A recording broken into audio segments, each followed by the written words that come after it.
Hello everyone, welcome back to Shri Ram learning classes. आज के इस लेसन में हम डिस्कस करने वाले हैं कि एडवांटेज और डिसएडवांटेज क्या है इंटरनेशनल ट्रेड या फॉरेन ट्रेड या एक्सटर्नल ट्रेड की। इससे पहले हम डिस्कस कर चुके हैं इंटरनेशनल ट्रेड होता क्या है एंड बेसिक सा डिफरेंस क्या होता है home trade and foreign trade के अंदर। आज हम डिस्कस करने वाले हैं एडवांटेज क्या होती है इंटरनेशनल ट्रेड की। फर्स्ट एडवांटेज है कि ऑप्टिमम यूज होना चाहिए नेचुरल रिसोर्सेज का। ठीक है, ऑप्टिमम यूज कैसे होगा नेचुरल रिसोर्सेज का? जैसे आप ये देखो कि इंडिया के पास नेचुरल रिसोर्स बहुत ज्यादा है, बहुत ज्यादा है। किसी भी कंट्री को अपने नेचुरल रिसोर्सेज को यूज करवाना है तो कहीं ना कहीं हमें क्या करना होगा, फॉरेन ट्रेड करना ही पड़ेगा on the basis of the sales of the goods to the another country. ठीक है, हमारे गुड्स को सेल करना होगा दूसरी कंट्रीज के अंदर या on the basis of the surplus manufacturing. ठीक है, first is the optimum use of the natural resources. तो फॉरेन ट्रेड किसमें हेल्प करता है कि हर एक कंट्री को कि वो ऑप्टिमम यूज करे नेचुरल रिसोर्सेज का and each country can concentrate on the production of those goods for which its resources are best suited. यानी कि इससे क्या होगा कि जो वेस्टेज है रिसोर्सेज का वो भी अवॉइड होगा एंड ऑप्टिमम यूज होगा नेचुरल रिसोर्सेज का। Second is the availability of the all types of the goods.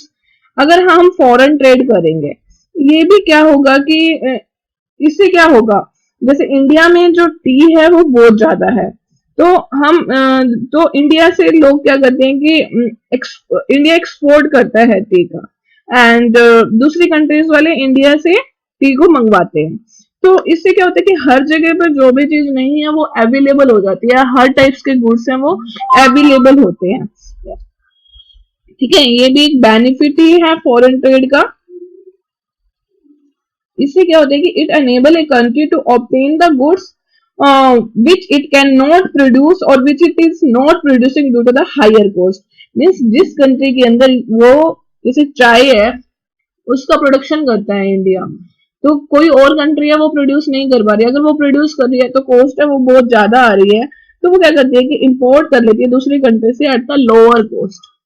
ये भी एक बेनिफिट है किसका, फॉरेन ट्रेड का। Next is the specialisation.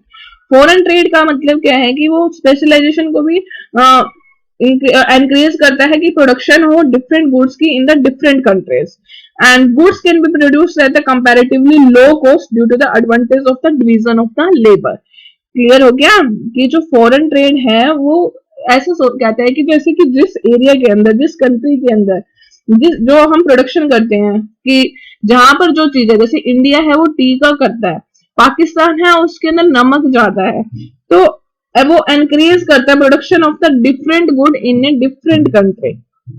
And जो गुड्स होंगी अगर जहां पर अभी इंडिया के अंदर जो चाय की जो कॉस्ट है वो कम होगी एंड नेक्स्ट टू जहां पर हम सेल कर रहे हैं दूसरी कंट्री के अंदर जा रहा है तो वहां पर क्या होगी, उसकी कॉस्ट ज्यादा होगी। ठीक है, तो goods can be produced at the comparatively low cost due to the advantage of the division of labour. जो फॉरेन ट्रेड का एक बेनिफिट ये भी है कि ये स्पेशलाइजेशन प्रोवाइड कर देता है। मीन्स जिस जहां पर जो चीज है उसका वो प्रोडक्शन हो, जैसे पाकिस्तान में हमने नमक का एग्जांपल लिया, वहां पे वो पाकिस्तान में नमक बहुत ज्यादा है। अमेरिका है वो उस वहां पे क्या यूएसए में वो ऑयल करता है और वो पूरी दुनिया को देता है ऑयल। और इंडिया है वो टी है, टी ज्यादा है इंडिया के पास तो इंडिया से लोग क्या करते हैं, टी मंगवाते हैं। तो ऐसे ऐसे सबके पास डिफरेंट डिफरेंट स्पेशलाइजेशन हो जाता है। ये भी एक बेनिफिट है किसका, फॉरेन ट्रेड का, इंटरनेशनल ट्रेड का। Next is the advantage of the large scale production. Next advantage क्या है, लार्ज स्केल प्रोडक्शन। इसमें क्या होता है कि जैसे दूसरी कंट्री के लिए हम क्या करते हैं कि हमारी कंट्री में प्रोडक्शन हो रहा है तो हम जो प्रोडक्शन है वो लार्ज स्केल पे कर देते हैं कि हम दूसरों को भी ये दे सके। ठीक है, दूसरी कंट्री के लिए भी हम वो प्रोडक्शन करते हैं। Due to the foreign trade goods are produce not only for the home consumption but for export to the other country also. ठीक है, advantage to the large scale production के अंदर क्या होता है कि फॉरेन ट्रेड में हम गुड्स प्रोड्यूस ना केवल हम होम कंजप्शन के लिए करते हैं बल्कि दूसरी कंट्री को देने के लिए भी हम क्या करते हैं, गुड्स को प्रोड्यूस करते हैं। Next is the stability in the price. Foreign trade के अंदर क्या होता है कि iron out the wild fluctuation in the price, it equalize the price of the goods throughout the world and ignoring the cost of the transportation. That is the benefit of the international trade, stability in price. Next is exchange of technical know-how and establishment of the new industry. इसमें क्या होता है कि UK की machinery हमने मंगवा ली, जैसे कि अपनी कंपनी में हम यूज कर सकते हैं। जैसे पूरी दुनिया में इंटरनेशनल ट्रेड करेगा तो हम क्या होगा, उससे मशीनरी भी एक्सचेंज होगी। अगर हमने यूके की मशीनरी मंगवा ली तो और हम अपनी कंपनी में यूज कर रहे हैं, तो इससे क्या होगा, न्यू इंडस्ट्रीज इस्टेब्लिश होंगी, एक्सचेंज हुआ टेक्निकल नो हाउ का, technical know how and establishment of the new industries. Clear हो गया। इसमें क्या है कि जो पूरी दुनिया है वो इंटरनेशनल ट्रेड कर रहा है, तो इससे क्या हो रहा है कि जो मशीनरी है वो भी एक्सचेंज होगी। जैसे हमने एग्जांपल लिया कि यूके की मशीनरी हम मंगवा लेते हैं तो अपनी कंपनी में हम अपनी कंट्री में हम यूज कर सकते हैं, तो इससे क्या होगा, इस्टेब्लिशमेंट होगा न्यू इंडस्ट्रीज का। Next is the increase in the efficiency. Foreign trade से क्या होगा, जो ज्यादा प्रोडक्शन करेंगे तो क्या होगा, कॉस्ट कम आएगी तो एफिशिएंसी है वो इंक्रीज होगी। Next is the development of the means and the transportation of the communication.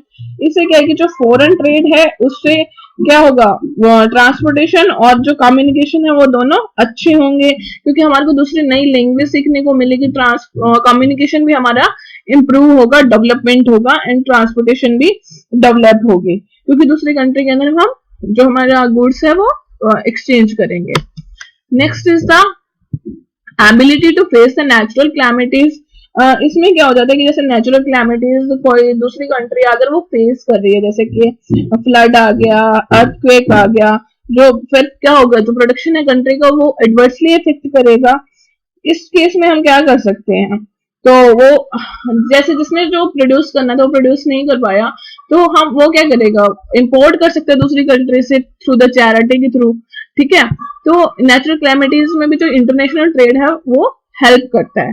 अगर कुछ भी ऐसा बाढ़ वगैरह आ गया, फ्लड आ गया, भूकंप आ गया, वहां पर कुछ भी सूखा पड़ गया, कोई भी प्रॉब्लम आ गई, नेचुरल क्लैमिटी आ गई है, तो दूसरी कंट्री से हम गुड्स है वो प्रोड्यूस कर सकते हैं।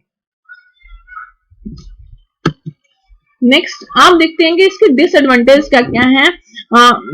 इंटरनेशनल ट्रेड के कुछ बेनिफिट्स भी हैं और कुछ कमियां भी हैं।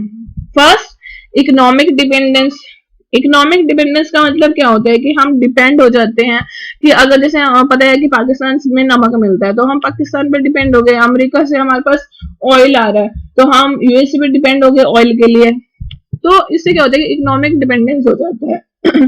Next is the political dependence. Political dependence में क्या होता है कि जैसे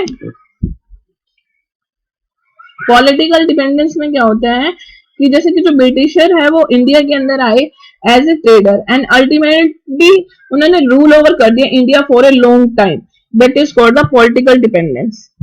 नेक्स्ट डिसएडवांटेज क्या है कि इसमें कई बार क्या होता है कि जो नेचुरल रिसोर्सेज है उसका मिस यूटिलाइजेशन हो जाता है। ठीक है, जैसे कि ऑयल है यूएसए के पास बहुत ज्यादा है, उसमें क्या होगा कि उसने एक्सेसिव एक्सपोर्ट कर दिया जिससे कि उसके पास खुद के पास ही नहीं बचा। excessive export may exhaust the natural resources of a country in a shorter span of the time. ठीक है, that will cause the economic downfall of the country in the long run. Next is the import of the harmful goods. Import of जैसे कि drugs है या luxury articles हैं वो भी adversely affect करते हैं इकोनॉमी के अंदर। Next is the dangers to the international peace. Foreign trade है वो अपॉर्चुनिटी देते हैं किसको, फॉरेन एजेंट को, कि वो सेटल डाउन कर सके कंट्री के अंदर, जिससे कि अल्टीमेटली एंडेंजर इस जो उसकी इंटरनल पीस है, मतलब जो शांति है उसको भी खतरा हो जाता है। Next, world war. World war भी क्या है, एक इसकी डिसएडवांटेज है, जैसे कि फॉरेन ट्रेड है वो क्या करता है कि राइवलरी क्रिएट कर देता है क्योंकि कंपटीशन हो जाता है फॉरेन मार्केट में। इससे क्या हो जाता है कि वार हो जाती है और जो ये डिस्टर्ब होता है वर्ल्ड पीस को भी ये डिस्टर्ब करता है। ठीक है, कुछ एक ये डिसएडवांटेजेस हैं इंटरनेशनल ट्रेड की।